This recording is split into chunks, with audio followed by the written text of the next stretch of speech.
அபிவிருத்தி குழு தலைவர்கள் மக்களது உணர்வுகளை பிரதிபலிக்க வேண்டும். டக்ளஸ் தேவானந்தா. தையிட்டு விகாரையை பதிவு செய்ய முயற்சி, அவசர கலந்துரையாடலுக்கு அழைப்பு. வலிவடக்கில் மக்களுடைய வளமிக்க காணிகள் இன்றளவிலும் விடுவிக்கப்படாத நிலையில் உள்ளது. வலிவடக்கு பிரதேச சபை செயலாளர் சிவகுமாரன் சிவானந்தன் தெரிவிப்பு. கொக்கு தொடுவாயில் சட்டவிரோத உப்பள விவகாரம், சட்ட நடவடிக்கை மேற்கொள்வது குறித்து நேரில் சென்று ஆராய்ந்தார் சுமந்திரன். வவுனியாவில் சுகாதார பரிசோதகரால் விசேட நடவடிக்கை.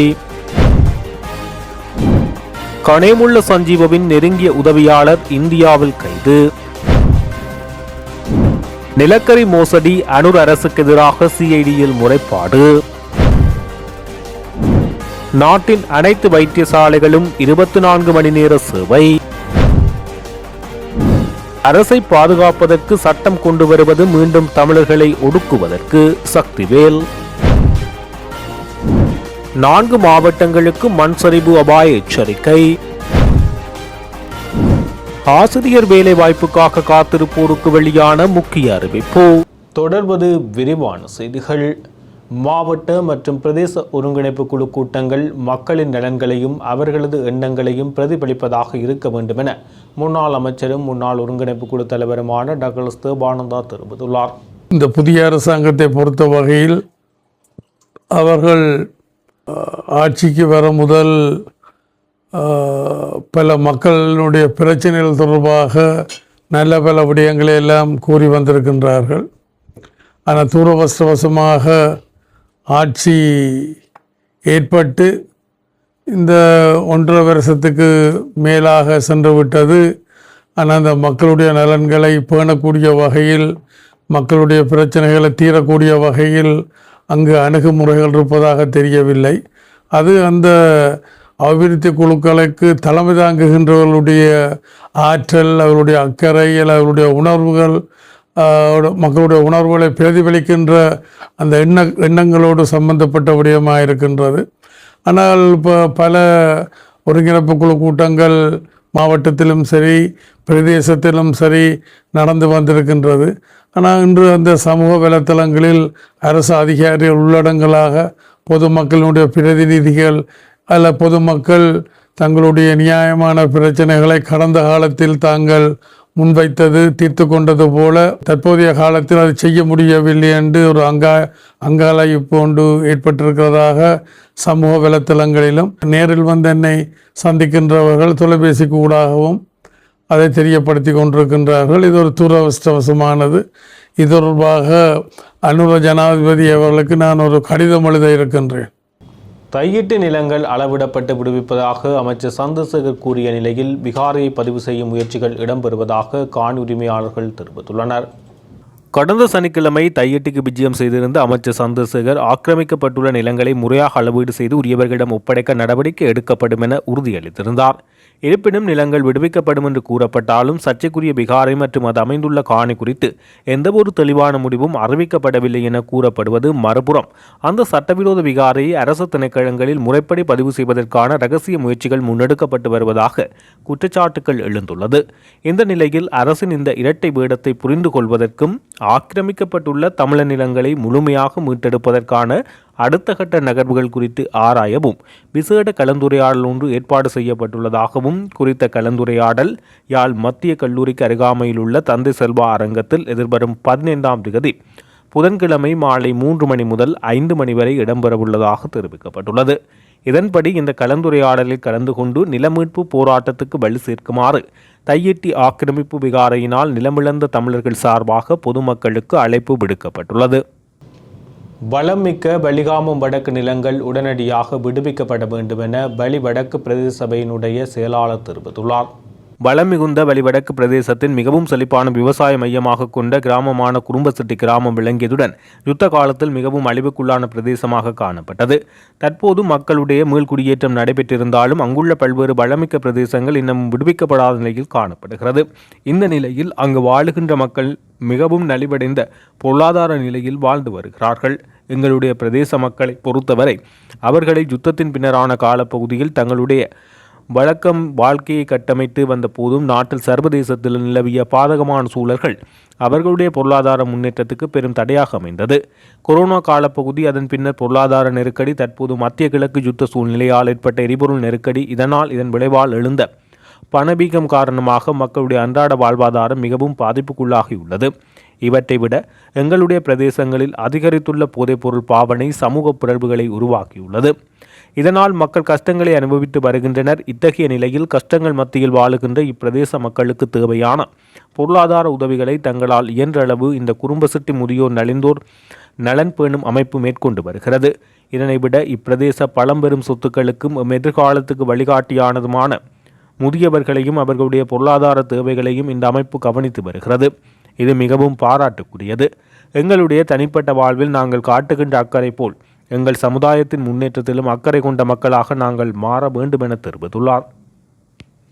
கொக்குத்தொடுவாய் குஞ்சுக்கால்வெளி பகுதியில் தமிழ் மக்களின் பூர்வீக விவசாய நிலங்களை மகாபலி அதிகார சபை சட்டவிரோதமாக ஆக்கிரமிப்பு செய்து பெரும்பான்மை இனத்தவருக்கு உப்பளம் அமைப்பதற்கு வழங்கிய விவகாரம் தொடர்பில் இலங்கை தமிழரசு கட்சியின் பொதுச் செயலாளரும் ஜனாதிபதி சட்டத்திறனியுமான MA சுமந்திரன் நேரில் சென்று பார்வையிட்டார்.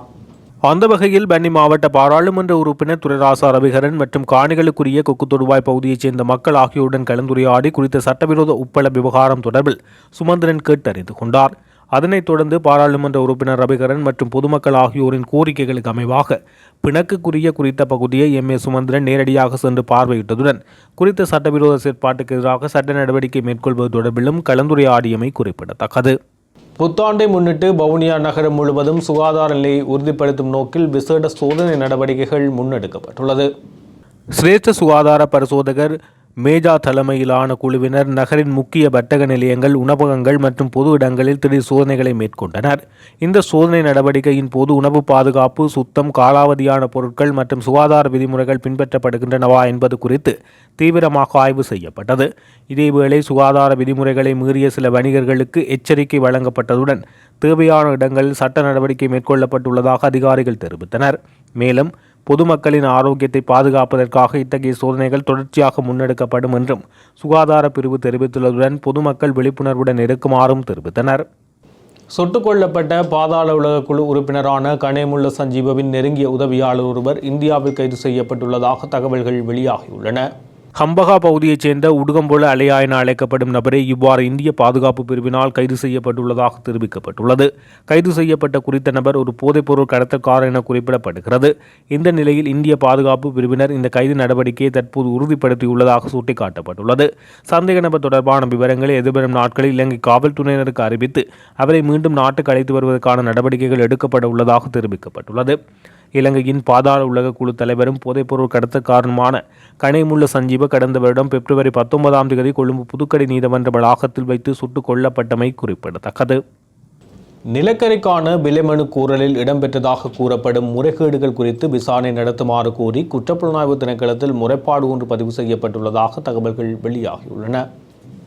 ஐக்கிய மக்கள் சக்தியின் பாராளுமன்ற உறுப்பினர் முஜிபுர் ரஹ்மான் உள்ளிட்ட அக்கட்சியின் முக்கியஸ்தர்கள் சிலர் இன்று குறித்த முறைப்பாட்டை வழங்கியுள்ளதாக தெரிவிக்கப்படுகிறது.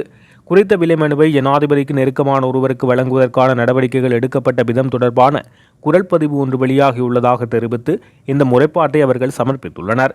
இது குறித்து முஜிபுர் ரஹ்மான் கருத்து தெரிவிக்கையில், ஒரு குரல் பதிவு வெளியாகியுள்ளது. அதை கேட்கும் போது அங்கேயும் ஒரு மோசடி நடந்துள்ளது என்பது புரிகிறது. ஜனாதிபதிக்கு மிக நெருக்கமான ஒருவருக்கு இந்த டெண்டரை வழங்க வேண்டும் என்பது தொடர்பான கலந்துரையாடல் அந்த குரல் பதிவில் உள்ளது. எனவே அந்த குரல் பதிவு மற்றும் அதில் இடம்பெற்றுள்ள விடயங்கள் குறித்து உடனடியாக விசாரணை நடத்துமாறு கோரி குற்றப்புலனாய்வு திணைக்களத்தில் இன்று முறைப்பாடு செய்துள்ளோம். அந்த குரல் பதிவில் ஜனாதிபதியின் பெயர் மற்றும் அவருக்கு மிக நெருக்கமான தொழில் அதிபர்களின் பெயர்கள் குறிப்பிடப்படுகின்றன. இதன் மூலம் அங்கேயும் தெளிவாக ஒரு மோசடி நடந்துள்ளது என்பது உறுதியாகின்றது என தெரிவித்துள்ளார்.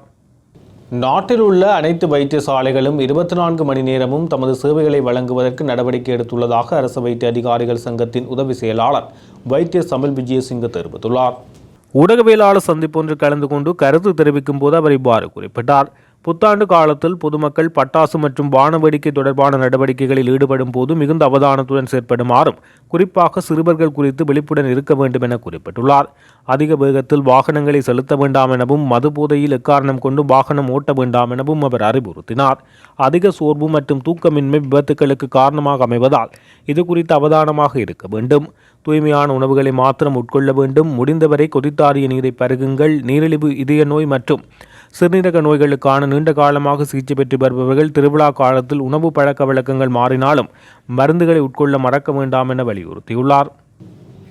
அரசை பாதுகாப்பதற்கான சட்டம் கொண்டுவர நினைப்பது இன்னும் ஒரு சுற்றில் தமிழர்களை ஒடுக்குவதற்கே என சமூக நீதிக்கான செயற்பாட்டாளரும் அரசியல் கைதிகளை விடுதலை செய்வதற்கான தேசிய அமைப்பின் இணைப்பாளருமான அருத்தந்தை மா சக்திவேல் தெரிவித்துள்ளார்.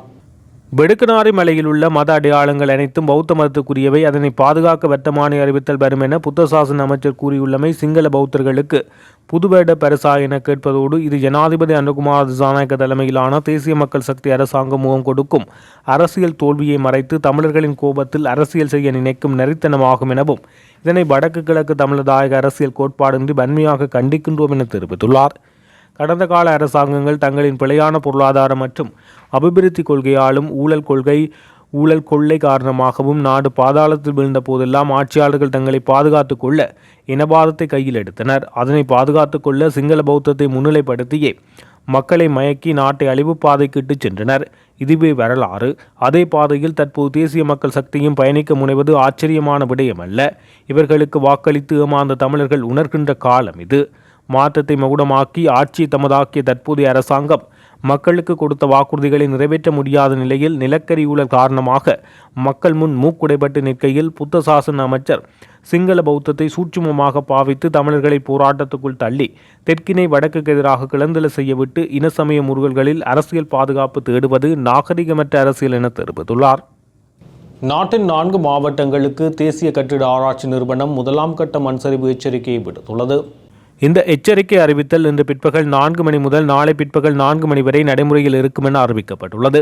இதன்படி கண்டி, நுவரேலியா, கேகாலை மற்றும் ரத்தினபுரி ஆகிய மாவட்டங்களின் சில பிரதேச செயலக பிரிவுகளுக்கு இவ்வாறு முதலாம் கட்ட கவனம் செலுத்துக என்னும் எச்சரிக்கை விடுக்கப்பட்டுள்ளது.